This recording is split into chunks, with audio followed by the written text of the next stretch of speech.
नमस्कार, आप देख रहे हैं महुआ खबर और मैं हूं आपके साथ सचिन राठौर। आप देख रहे हैं हमारा न्यूज बुलेटिन, जिसमें हम आपको बताएंगे उत्तर प्रदेश और उत्तराखंड के अभी तक की तमाम बड़ी खबरें। तो आइए बढ़ते हैं खबरों की तरफ और शुरू करते हैं। ग्रेटर नोएडा के सेक्टर 28 यमुना सिटी में उत्तर भारत के पहले सेमीकंडक्टर पार्क की आधारशिला रखी गई। लगभग 48 एकड़ में फैले इस प्रोजेक्ट की अनुमानित लागत 4,000 करोड़ रुपए बताई जा रही है। कार्यक्रम में प्रधानमंत्री नरेंद्र मोदी वर्चुअली जुड़े और परियोजना का उद्घाटन किया गया। मंच से संबोधित करते हुए मुख्यमंत्री योगी आदित्यनाथ ने प्रधानमंत्री का आभार जताया और कहा कि यह परियोजना उत्तर प्रदेश को सेमीकंडक्टर निर्माण के क्षेत्र में नई पहचान दिलाएगी। उन्होंने इसे आत्मनिर्भर भारत की दिशा में एक बड़ा कदम बताया। इस मौके पर केंद्रीय मंत्री अश्विनी वैष्णव, सांसद महेश शर्मा और विधायक धीरेन्द्र सिंह भी मौजूद दिखे। कार्यक्रम को लेकर नोएडा से यमुना सिटी तक सुरक्षा के पुख्ता इंतजाम किए गए थे। प्रशासन ने यातायात और सुरक्षा व्यवस्था को लेकर विशेष सतर्कता बरती और यह परियोजना क्षेत्र में रोजगार और निवेश के नए अवसर खोलेगी। ऐसे हम देख सकते हैं कि कैसे पहली बार उत्तर भारत में किसी जगह को सेमीकंडक्टर हब बनाया गया है। आपको बता दें कि ये सेमीकंडक्टर पार्क के लिए बहुत ही ज़्यादा पैसा इस बार सरकार ने दिया है। इसी के साथ यहाँ पर क्षेत्रीय विकास पर भी ज़्यादा अब काम किया जाएगा ताकि इस पार्क के आसपास और ज़्यादा क्षेत्र को बेहतर किया जा सके। उत्तर प्रदेश के बुलंदशहर जनपद के बुगरासी कस्बे में 72 बीघा जमीन को लेकर विवाद गहराता जा रहा है। दर्जनों किसानों ने नगर पंचायत के चेयरमैन ओम दत्त लोधी पर उनकी पुश्तैनी जमीन को पोखर घोषित कर अवैध कब्जा करने का आरोप लगा दिया। किसानों का कहना है कि खसरा संख्या 165 में सरकारी रिकॉर्ड के अनुसार केवल 4 बीघा जमीन पोखर दर्ज है, जबकि बाकी भूमि उनके नाम पर दर्ज कराई गई है। और आरोप है कि विवादित जमीन पर दीवार खड़ी कर दी गई है और प्रॉपर्टी डीलरों के बोर्ड भी लगा दिए गए हैं। किसानों का दावा है कि बिना प्रशासनिक आदेश के ये कार्रवाई की गई और वहीं पर चेयरमैन ओम दत्त लोधी ने आरोपों को साफ तौर पर निराधार बताते हुए कहा कि 1359 फसली के पुराने अभिलेखों में पूरी जमीन पोखर दर्ज है। उनका कहना है कि अगर जरूरत पड़ी तो वो हाईकोर्ट का रुख करेंगे और प्रशासन की ओर से अब तक स्पष्ट कार्रवाई न होने से नाराज किसान मुख्यमंत्री से मिलने के लिए लखनऊ जाने की तैयारी कर रहे हैं। ये जो है खसरा नंबर 165 जो है ये जो है तकरीबन 72 बीघे का है। इसमें 2490 मीटर यानी कि तकरीबन 4 बीघा ज़मीन सरकारी तालाब दर्ज है और वो तालाब चेयरमैन साहब ने उसको खुदवा के तैयार कर दिया है। उसके अलावा बाकी जो किसान हैं वो सब किसानों की ज़मीन है, जिसमें 89 किसान हैं, मेरे अलावा और भी हैं, 89 हैं। तो वो ये कहते हैं कि ये सारी जो है तालाब है। अगर ये रेवेन्यू डिपार्टमेंट ये साबित कर दे कि ये सब तालाब है तो हम मान लेंगे। वो उन्होंने एक जरिया बना लिया है ब्लैकमेल करने का कि तालाब तो अपना तैयार कर लिया, अब तालाब के अलावा जो भी किसान वहाँ खेती करता है उसको भी वो तंग करते हैं और ये कहते हैं कि हम। सोनभद्र जनपद के ओबरा क्षेत्र में आगामी होली और रमजान को शांतिपूर्ण ढंग से संपन्न कराने के लिए शनिवार शाम पुलिस और सीआईएसएफ ने संयुक्त फ्लैग मार्च किया। मार्च थाना ओबरा क्षेत्र के मुख्य बाजार, संवेदनशील स्थान और भीड़भाड़ वाले इलाकों से होकर गुजरा। रूट मार्च का नेतृत्व क्षेत्राधिकारी ओबरा अमित कुमार ने किया और साथ ही इस दौरान प्रभारी निरीक्षक ओबरा, स्थानीय पुलिस बल और सीआईएसएफ के जवान बड़ी संख्या में मौजूद दिखे। अधिकारियों ने आम नागरिकों से संवाद कर शांति, सौहार्द और आपसी भाईचारा बनाए रखने की अपील की। पुलिस ने स्पष्ट चेतावनी दी कि त्योहारों के दौरान अफवाह फैलाने, हुड़दंग करने या फिर कानूनी व्यवस्था बिगाड़ने की कोशिश करने वालों के खिलाफ सख्त वैधानिक कार्रवाई की जाएगी। अधिकारियों के अनुसार रूट मार्च का उद्देश्य आमजन में सुरक्षा का विश्वास पैदा करना और असामाजिक तत्वों पर प्रभावी नियंत्रण स्थापित करना होगा। पुलिस प्रशासन ने भरोसा दिलाया कि संवेदनशील स्थानों पर विशेष निगरानी रखी जा रही है और साथ ही जनपद में शांति बनाए रखने के लिए पूरी सतर्कता बरती जा रही है। थाना ओबरा में शांति समिति की बैठक की गई। आगामी त्योहारों के दृष्टिगत शांति समिति की बैठक में होलिका के संबंध में और चल रहे रमजान माह के संबंध में स्थानीय नागरिकों, पत्रकार बंधु आदि सबके साथ वार्ता की गई, कुशलता नोट की गई और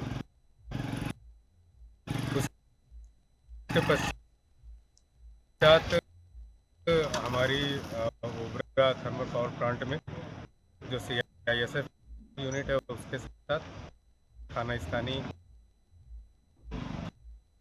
पुलिस द्वारा मिलकर पूरे ओबरा कस्बा में फ्लैग मार्च किया गया, एरिया डोमिनेशन की कार्रवाई की गई। इसका उद्देश्य लोगों को सुरक्षा का एहसास। यौन शोषण के आरोप में दर्ज मुकदमे को लेकर शंकराचार्य एवं मुक्तेश्वर अनिल सरस्वती ने प्रतिक्रिया दी। उन्होंने कहा कि मुकदमा दर्ज होना उचित प्रक्रिया का हिस्सा है और अब जांच पूरी पारदर्शिता के साथ होनी चाहिए। उनका कहना है कि जब मामला न्यायालय में है तो सच्चाई सामने आकर रहेगी। अब मुक्तेश्वर आनंद ने कहा कि न्यायालय को इस प्रकरण में अनावश्यक विलंब नहीं करना चाहिए क्योंकि इस मामले पर कई लोगों की निगाहें टिकी हुई हैं। उन्होंने आरोप लगाने वाले व्यक्ति पर सवाल उठाए और कहा कि वो खुद हिस्ट्री शीटर है और कथित तौर पर रामभद्राचार्य का शिष्य भी बताया जा रहा है। उन्होंने राजनीतिक टिप्पणी करते हुए कहा कि हम योगी आदित्यनाथ थोड़ी हैं जो अपना मुकदमा हटवा लेंगे और साथ ही उन्होंने कहा कि उन्हें न्यायपालिका और सच्चाई पर पूरा भरोसा है। फिलहाल मामला न्यायपालिका प्रक्रिया में है और साथ ही जांच एजेंसियां अपने स्तर पर लगातार कार्रवाई करती दिख रही हैं। उचित है क्योंकि जब मुकदमा दर्ज होगा तभी तो उसमें आगे की जो प्रक्रिया है जांच की, गवाही की, वो सब पूरी हो सकेगी। तभी तो जो फर्जी मुकदमा बना करके हमारे ऊपर दायर किया गया है उसकी सच्चाई सबके सामने आएगी। तभी ऐसा काम करने वाले जो लोग हैं वो दंडित हो सकेंगे। तो इसलिए आवश्यक है। हम यही कहना चाहेंगे कि न्यायालय लंबा समय न लगाते हुए इस पर थोड़ी सी द्रुत गति से काम करे क्योंकि बहुत सारे लोगों की निगाह इस पर लगी रहेगी। तो जल्दी से जल्दी इस पर गवाही साखी करे और निर्णय करे। मुकुंदानंद गिरी जी हमारे साथ हैं, उनसे जानते हैं कि कोर्ट की तरफ से जो मुकदमे हुए उनका क्या कहना है। क्या कहेंगे आप जो मुकदमे हुए? क्या कहना है, न्यायपालिका पर पूरा भरोसा है। न्यायपालिका ने इस प्रोसेस को आगे बढ़ाने के लिए जो आदेश दिया है उसका हम लोग सम्मान करते हैं। निश्चित रूप से दूध का दूध पानी का पानी कब होगा, जब पूरी बात सुनी जाएगी तभी हो पाएगा। तो न्यायपालिका पूरी बात सुनने के लिए उन्होंने आदेश दे दिया है।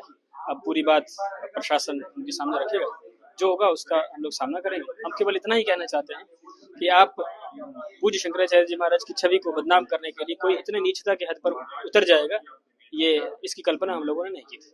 आप कथित आरोपी, नाबालिग आरोपी को लेकर के आते हैं, मनगढ़ंत केस बनाते हैं। पहले एप्लीकेशन में मनगढ़ंत दूसरी बात कहते हैं, दूसरे एप्लीकेशन में मनगढ़ंत कुछ और कहते हैं। आप ये कह करके कोर्ट को गुमराह कर रहे हैं। जो आरोप लगाने वाला है वो हिस्ट्री सीटर है, 27 से अधिक मुकदमे हैं उसके।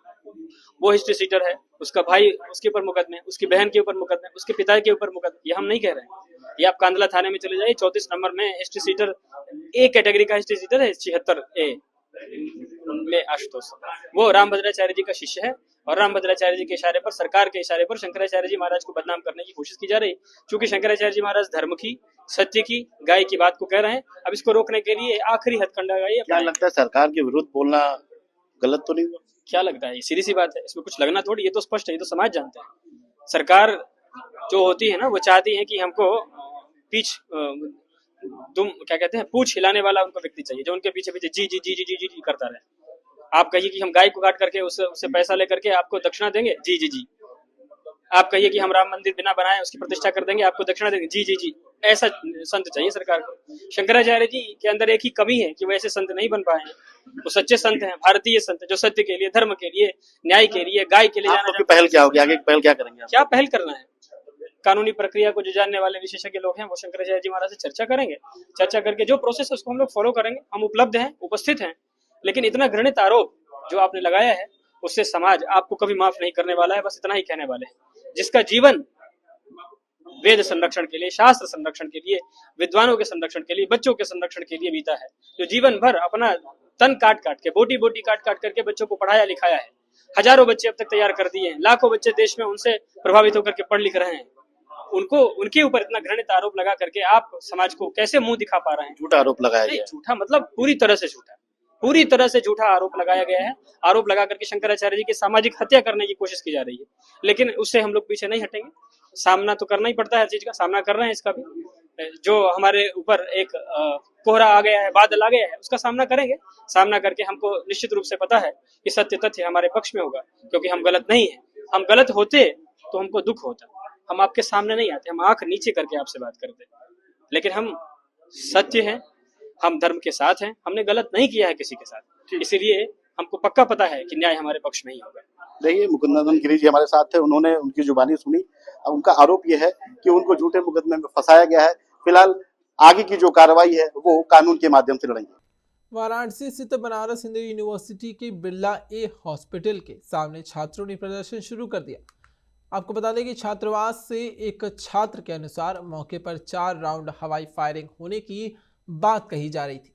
हालांकि फायरिंग की इस सूचना की अब तक प्रशासन की ओर से कोई आधिकारिक पुष्टि नहीं की गई है। इसके साथ आपको बता दें कि बताया जा रहा है कि घटना के बाद आक्रोशित छात्र चौराहे पर धरना देकर बैठ गए, जिससे इलाके में तनावपूर्ण स्थिति बन गई। छात्रों की मांग है कि घटना की निष्पक्ष जांच की जाए और दोषियों पर सख्त कार्रवाई की जाए। सूचना मिलते ही पुलिस और प्रशासनिक अधिकारी मौके पर पहुंच गए और साथ ही हालात को नियंत्रित करने का प्रयास लगातार किया जा रहा है। कैंपस और आसपास के क्षेत्रों में अतिरिक्त पुलिस बल तैनात किया गया और साथ ही फिलहाल स्थिति पर प्रशासन की पैनी नजर है और आधिकारिक बयान का इंतजार लगातार किया जा रहा है।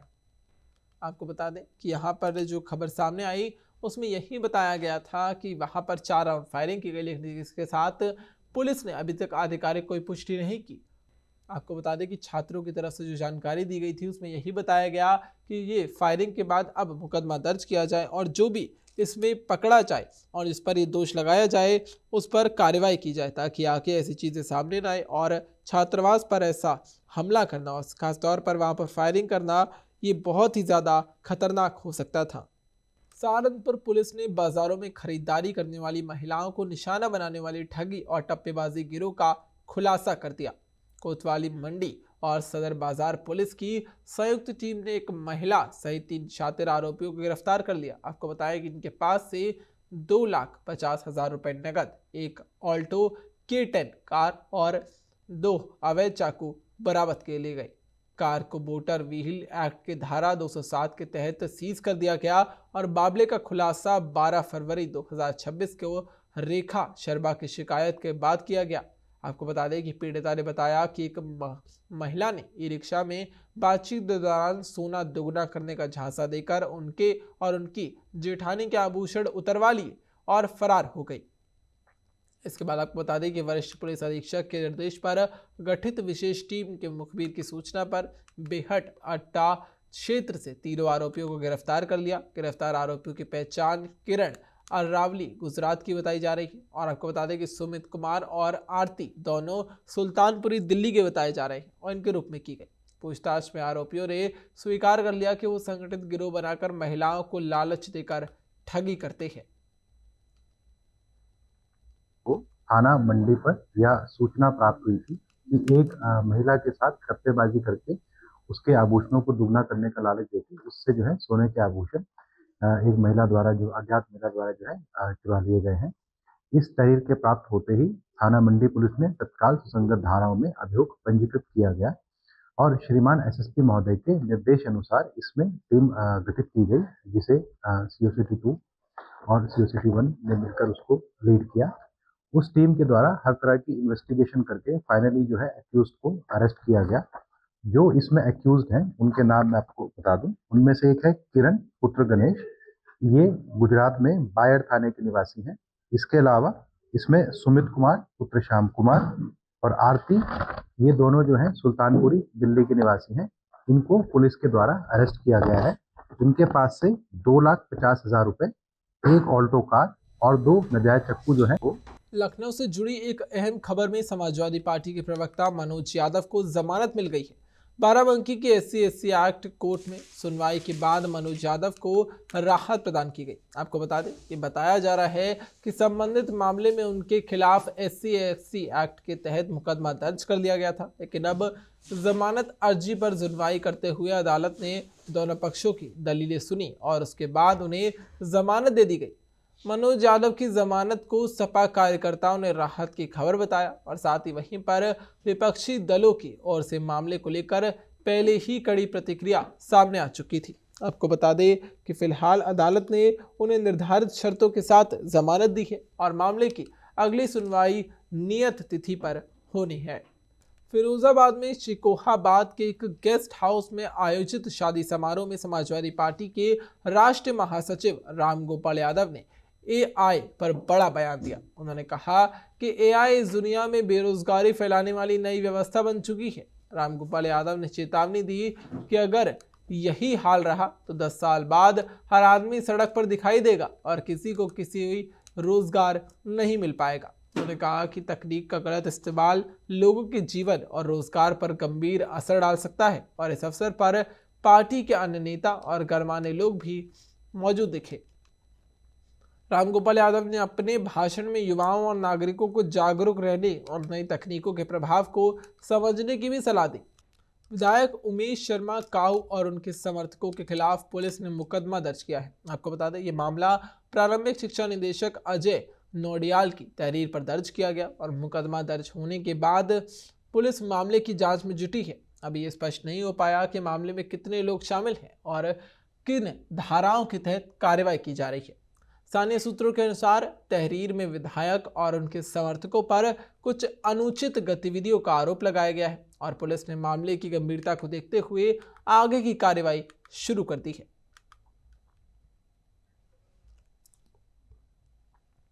इसमें हम देख सकते हैं कि कैसे एक तरफ जहां विधायक के ऊपर मुकदमा दर्ज कर लिया गया, तो इसके साथ अभी तक ये नहीं बताया गया कि किन धाराओं में और कौन सा केस उन पर दर्ज किया गया है। लेकिन इसके साथ ही समर्थकों के खिलाफ भी पुलिस ने मुकदमा दर्ज किया है और लगातार वो भी ये पूछते दिख रहे हैं कि शिक्षा निदेशक अजय नोडियाल की तहरीर पर मुकदमा दर्ज क्यों किया गया और साथ ही ये मुकदमे में क्या कुछ चीज़ें सामने आई हैं। ये जल्द सामने आ जाएगा और जाँच के बाद और कुछ प्रशासनिक कार्रवाइयों के बाद ये साफ कर दिया जाएगा कि किस वजह से उन्हें वहां पर उन पर कार्रवाई की जा रही है, मुकदमा दर्ज किया गया है और साथ ही उनके समर्थकों पर भी क्यों ये पूरा मुकदमा दर्ज किया गया है।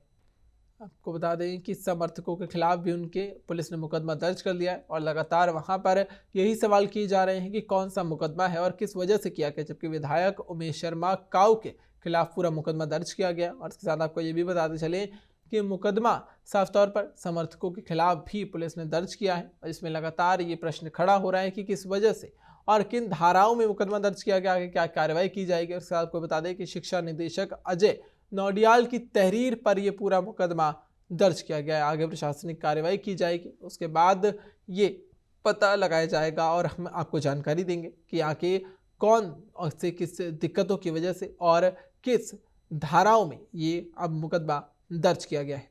खबरों का सिलसिला यूं ही जारी रहेगा, लेकिन अभी के लिए इतना ही। देखते रहिए महुआ खबर।